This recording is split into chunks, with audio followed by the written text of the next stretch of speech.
Alright, welcome to Kinyoworks. Kuwasko from Awgaw, so shout out this sa tanang crew diha mga staff sa Kuwasko. Kenya Cool Car Air Conditioning, the official aircon installer of Alfred Surplus.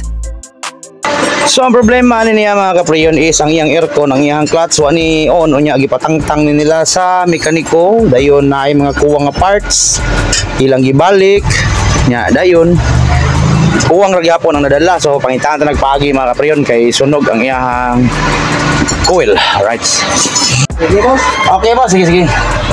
So mo na siya mga kapriyon ang kuan, ang pulley ato ang na-align. So wala day gibalik ang idler kana siya para hugot na siya sa belt. Mao na siya na gibutangan na tong spacer nakita ni. Atong gi-align nga mariha silang duha.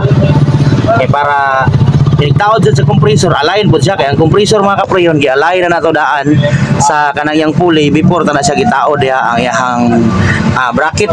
So panghugtan ta na mga kapriyon din itaod ito ang iyang bracket ang iyang compressor. Sure na good buang ay. Ay taod sila oh. China Works. Grabe ha sa. Power ka na? Nga. Straight na boss. Nawa ko no. Mura.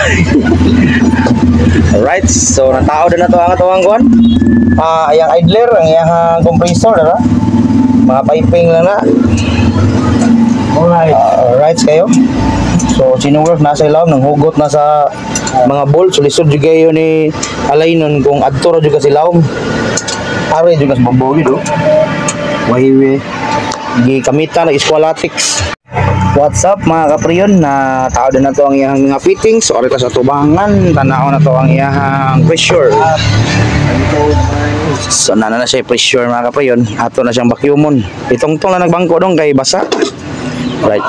So what's up mga kapriyon, fast forward ta mga kapriyon kay nagabihan ta ato gining giubiran mga kapriyon kay para ugma ko pohon makuha ni siya nya mandisad pohon magamit na pod ang ato ang unit mga kapriyon. So mao ni ang ato ang unit ron sa gikan sa Argao mga kapriyon. So functional na ang yang aircon, grabe mala North Pole na nga lamig oy mga kapriyon. Kanya thank you po day kayo mga kapriyon sa mga viewers, mga subscribers sa akong YouTube channel, labi na gyud sa mga followers sa ako ang Facebook page. Daghang kayong salamat ninyong tanan mga kapriyon.